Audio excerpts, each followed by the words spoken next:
थे। अंधेरा घिरने लगा था और ठंडी हवा के झोंके पत्तों को सरसरा रहे थे। तभी बूढ़े रामलाल ने अपनी लकड़ी टेकते हुए कहना शुरू किया।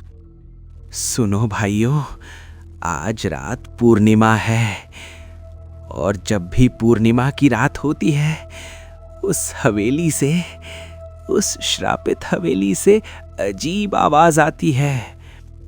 चौपाल पर बैठे लोगों में सरसराहट फैल गई। सभी जानते थे कि किस हवेली की बात हो रही है।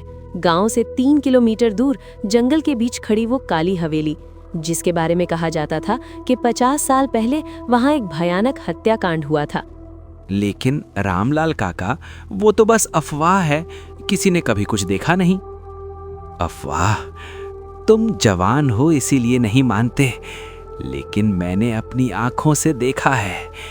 30 साल पहले जब मैं उस हवेली के पास से गुजरा था तो मुझे खिड़की में एक साया दिखा था, एक औरत का साया, सफेद साड़ी में। रामलाल की बात सुनकर वहां मौजूद सभी लोग सिहर उठे।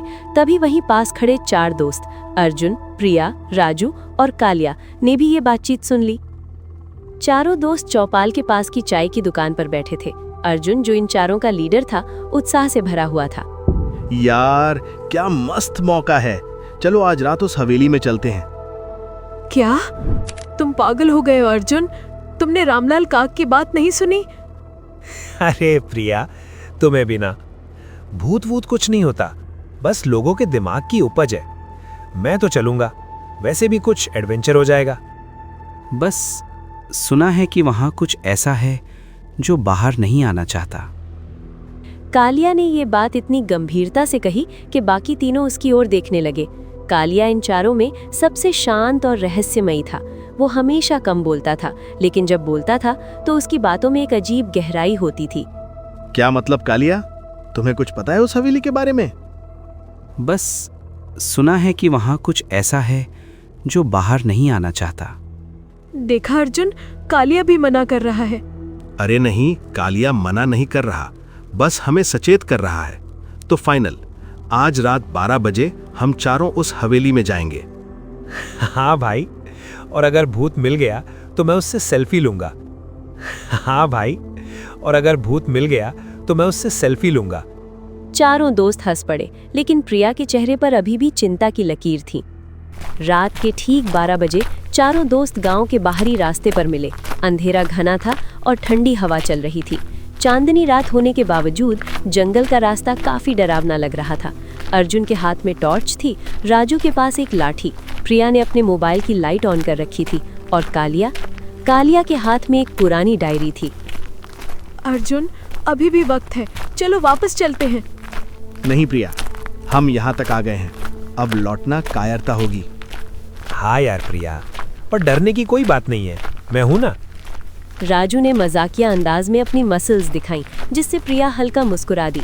तभी कालिया आगे बढ़ा। चलो, हवेली अभी 1 किलोमीटर दूर है। कालिया, तुम्हारे हाथ में ये डायरी क्या है? ये मेरे दादाजी की डायरी है।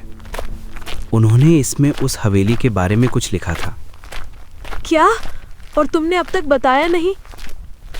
मैं नहीं चाहता था कि तुम लोग डर जाओ, लेकिन अब जब हम जा ही रहे हैं तो तुम्हें जानना चाहिए। चारों दोस्त रुक गए। कालिया ने डायरी खोली और टॉर्च की रोशनी में पढ़ना शुरू किया। 15 मार्च 1975। आज मैं उस हवेली के बारे में सच जान गया। 50 साल पहले उस हवेली में जमींदार दुज्जन सिंह रहता था। वो बेहद क्रूर और अत्याचारी था। एक दिन उसने अपनी ही पत्नी मालविका देवी पर शक किया और क्रोध में आकर उसे उसी हवेली में कैद कर दिया। फिर क्या हुआ? मालविका देवी ने गुहार लगाई, रोई, चीखी, लेकिन दुज्जन सिंह का दिल न पिघला।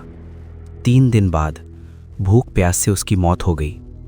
कहते हैं कि मरने से पहले उसने श्राप दिया था, जो भी इस हवेली में कदम रखेगा उसे मैं जिंदा नहीं छोड़ूंगी।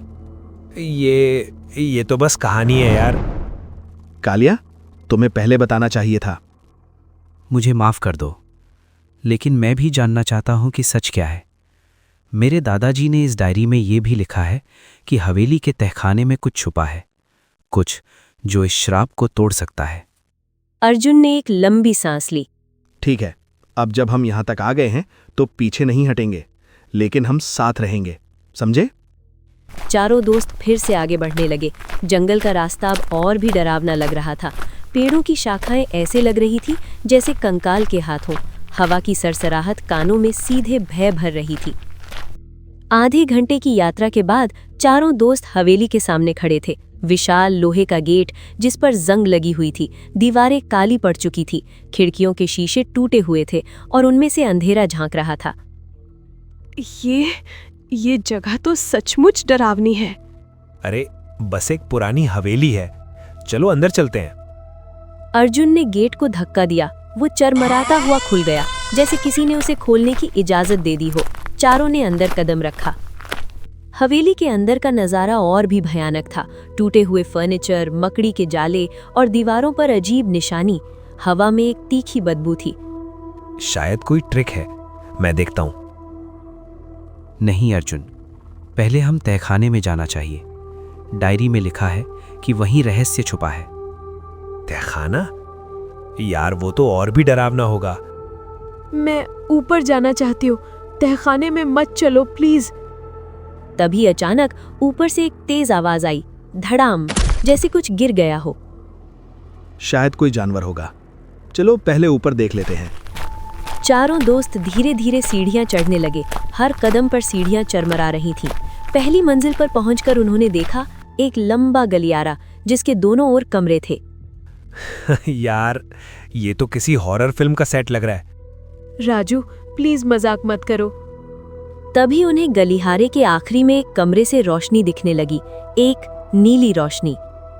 वो देखो, वहां कुछ है। सावधान रहो, कुछ भी हो सकता है। चारों दोस्त धीरे धीरे उस कमरे की ओर बढ़े। जैसे जैसे वो पास आते गए, वो रोशनी और तेज होती गई। कमरे के दरवाजे पर पहुंचकर अर्जुन ने अंदर देखा। यहाँ एक आईना है और उसमें से रोशनी आ रही है। चारों ने अंदर देखा। कमरे के बीचों बीच एक बड़ा पुराना आईना था जिस पर धूल की मोटी परत जमी थी, लेकिन अजीब बात यह थी कि उसमें से नीली रोशनी निकल रही थी। आईने से रोशनी? ये कैसे हो सकता है? शायद कोई ट्रिक है, मैं देखता हूँ। राजू ने आईने को छूने के लिए हाथ बढ़ाया, लेकिन कालिया ने उसे रोक दिया। मत छो, डायरी में लिखा है, आईने में झांकने वाला अपनी सबसे बड़ी डर को देखता है। क्या मतलब?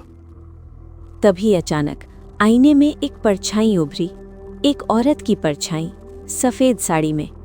चारों दोस्त सिहर उठे। तुम यहाँ क्यों आए हो? भागो यहाँ से। लेकिन कमरे का दरवाजा अचानक अपने आप बंद हो गया। धड़ाम, चारों दोस्त फंस गए थे।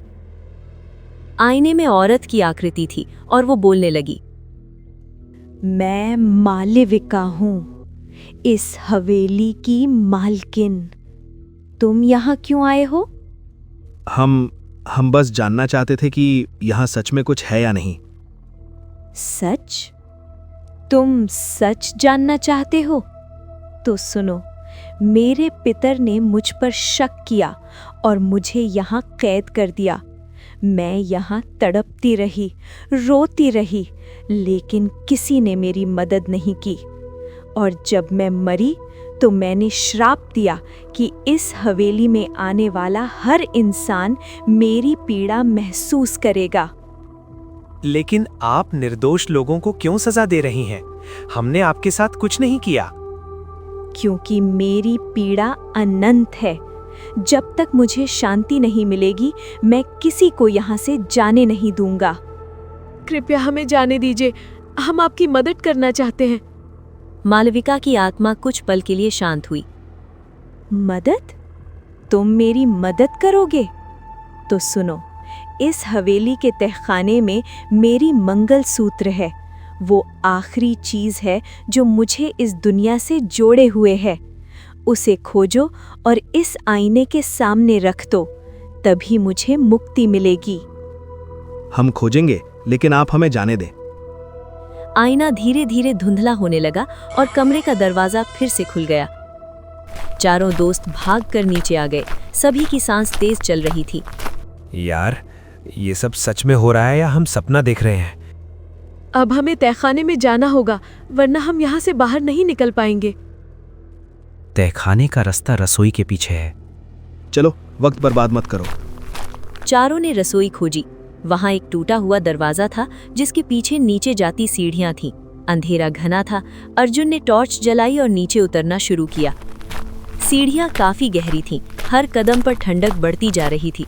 आखिरकार वो एक बड़े कमरे में पहुंचे, तहखाना।